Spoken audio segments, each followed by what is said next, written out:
Это подготовка к съемке, ребятки. Мини-бэкстейдж. Да. Здравствуйте, дорогие друзья. Зовут меня Илья. Сегодня мы снимаем обзор. Я буду обозревать свою машину ВАЗ-2107, 2002 год. Полностью не буду рассказывать, что у меня там под капотом и так далее. Это я не буду рассказывать. Я чисто расскажу, что я в нее вложил, какие работы были с ней проведены и вообще откуда она. Ну что, начнем.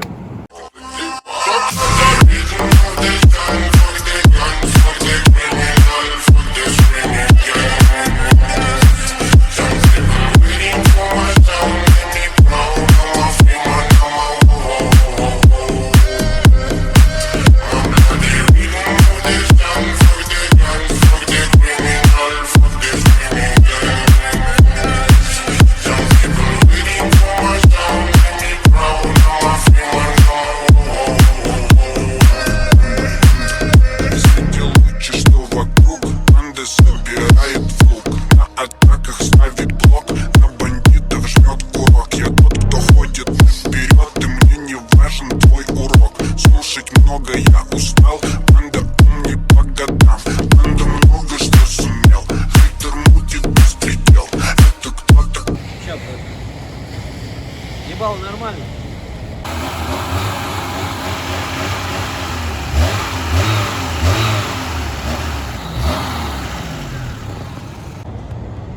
Итак, расскажу вам в краткости, как досталась мне эта машина, вообще откуда она и так далее.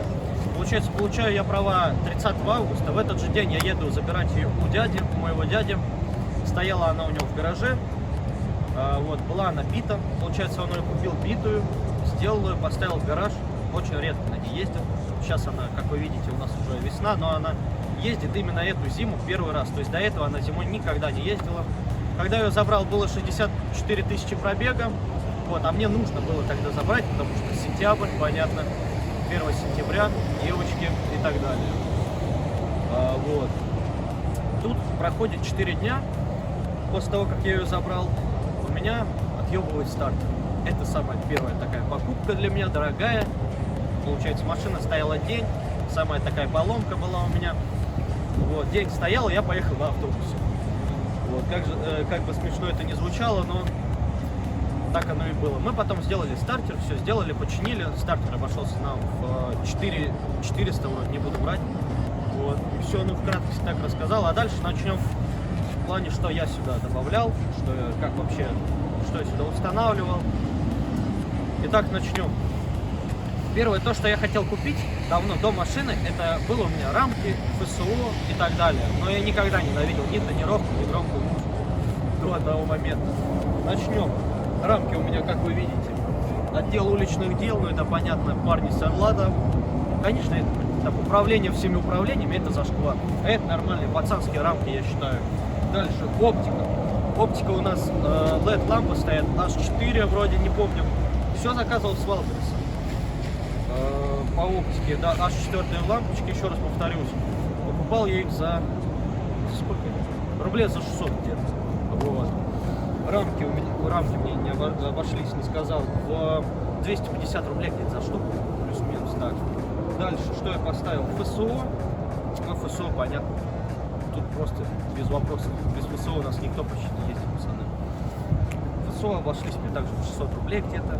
Также заказывал на Валберсе. Что еще по переду у нас? Решетка, черная решетка. Мы ее сами красили с пацанами, покрасили более-менее нормально. Ну так. Вот. Дальше за тонировку расскажу. Дальше, что я сделал в своей машине, это, понятно, наклеил тонировку. Я еще раз повторюсь, я никогда не ненавидел ни тонировку, ни громкую музыку, ничего я не любил этого. Но, не знаю, просто вот уже делать нечего было и наклеил. Перед у меня, перед у нас закатан пятаком, вся пятаком может закатана. Вся пятаком она закатана. Первая моя тонировка, когда я наклеил, это было 15%. Гаишники, не скажу, что не было такого, что как будто меня не останавливали. Нет, меня останавливали. И срывал я тонировку. И самый мой первый штраф, это был у меня за тонировку. То есть у меня штрафа вообще не было. Ну и нету сейчас, дай бог. Но первый штраф это был за тонировку. Вот. Дальше покажу, что у меня в салоне стоит. Итак, далее. Моя первая покупка была... Блять, заново, какая первая покупка? Так, далее. Далее я приобрел себе такой руль. Ну, вы понимаете, почему? Потому что стоковый руль, ну, это просто, это никак его можно не назвать. Это вообще, это жизнь. Такой руль, также заказал его на Вайлдберрисе. Обошелся он мне где-то в районе 2200, плюс-минус, где-то так. Вот. Что могу по нему сказать? Ну, нормально, удобный. Маленький, боком валить нормально. Вот, дальше. Дальше поставил я Эво коврики себе. Также очень хорошие. Всем советую. Это понятно, мне нравится всегда ухоженный салон и так далее. А Эво коврики это добавляет просто, ну, ко всему. Далее, что у меня? От чего удивляются все мои друзья. Поставил я сюда себе электрические стеклоподъемники. Обошлись они мне около 4... Ну, сколько я купил? 4500 где-то они мне обошлись. Вот. Буду продемонстрировать вам.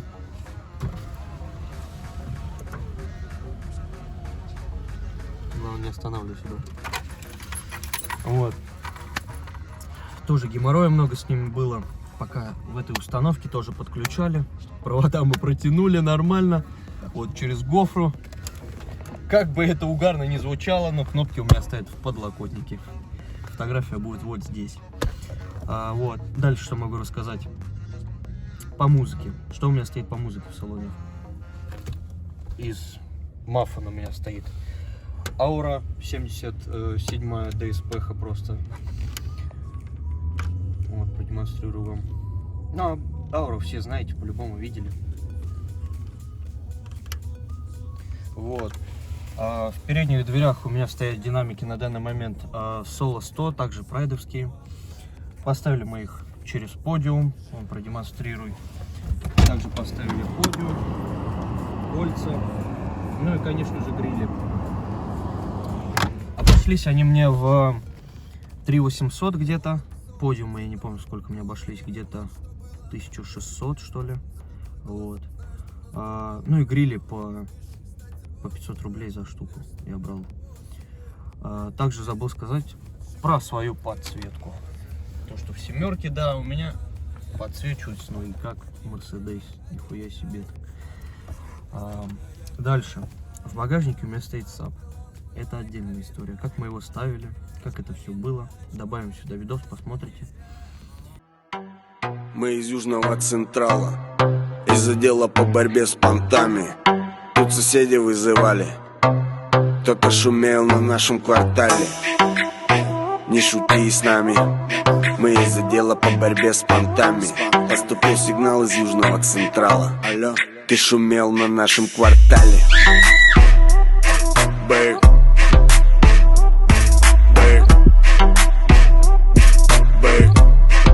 Шумел на нашем квартале. Бэк. Бэк. Бэк. Мы из отдела по борьбе с понтами. Я говорю, ты свой рот на офф. Не зли меня и моих пацанов. Это ты включал попсу среди домов. Честно отвечай, не ищи врагов.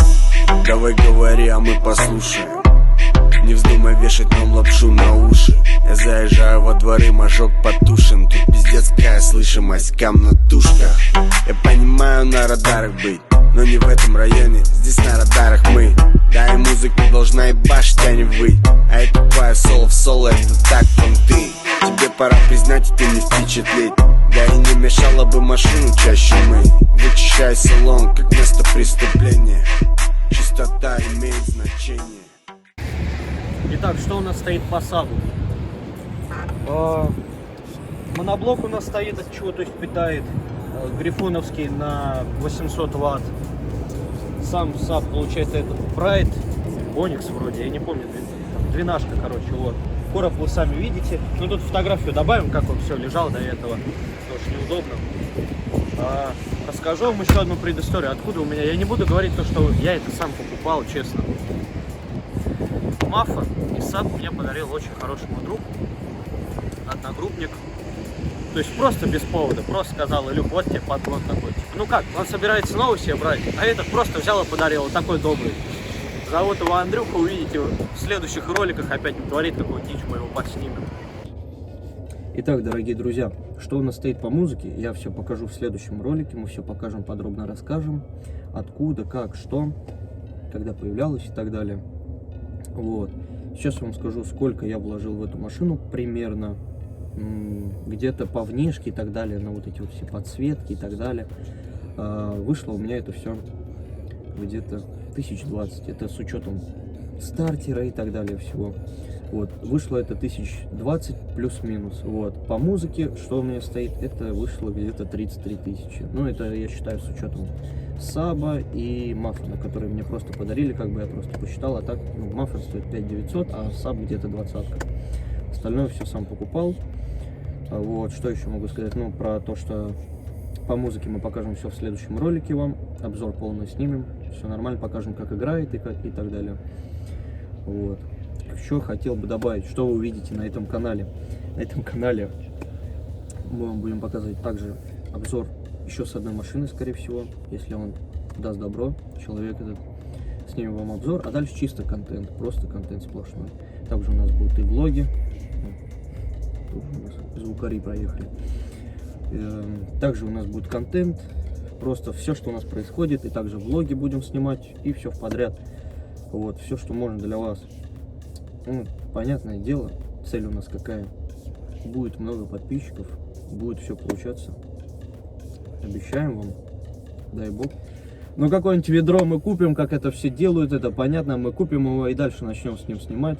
Также будет и размотаем его, и под конец, ладно, не буду говорить. Но это все будет, только все зависит на самом деле от вас. Типа, в плане то, что вы будете мотивировать. Это первое наше видео, что я могу еще сказать. То, что все зависит на самом деле от вас. Если попрет, как говорится, значит попрет. Как говорится, раз в год палка стреляет. Вот. Ну а так, что могу еще сказать? От меня все, слово доставляется оператору. Ну, в принципе, Илья все рассказал уже, вот, что будет происходить на этом канале. Вот, влоги, вот это все дело. Насчет чистоты выкладывания видеороликов я ничего не могу сказать, это как будет получаться. Вот, но будем стараться довольно часто выкладывать. Вот, ну, насколько это будет возможно. Перебью. Все будет зависеть также от вас. Если у нас также будет попрет, понятное дело, будут ролики чаще и так далее, мы какую-нибудь фигню будем творить. На самом деле много контента. Также я вам подсниму из деревни, и отсюда, и как что происходит. И я отвечаю, я вам слово даю, будет весело, и вы поугараете, и интересно. Вот, так что дай бог, чтобы так получилось. Продолжай, Эдик. Вот. Ну, собственно, да, вот от вашей активности тоже все будет зависеть. Естественно. Будут стримы тоже. Вот. Стримы, опять же, не знаю, по каким именно темам будут. Либо же что-то просто будем там куда-то ехать, что-то стримить, либо просто где-то в квартире будем сидеть, что-то тоже стримить, тоже неизвестно, как это будет. Пока ничего не могу говорить. Вот. Тем более для стримов нам надо набрать аудиторию. Вот. Потому что, по-моему, насколько я помню, нельзя стримить, когда нету особо подписчиков, насколько я помню. Вот. Поэтому стримы тоже будут. Вот. Также, соответственно, мы ведем тиктоки. Что Илья, что я, и там его девушка тоже ведет тикток. Вот, тоже у нас тиктоки есть. Если что, ссылочки будут в описании на тиктоке, там на все вот это вот. Можете подписаться, тоже следить за чем-то там, что там происходит. Там больше дичи будет намного. Вот.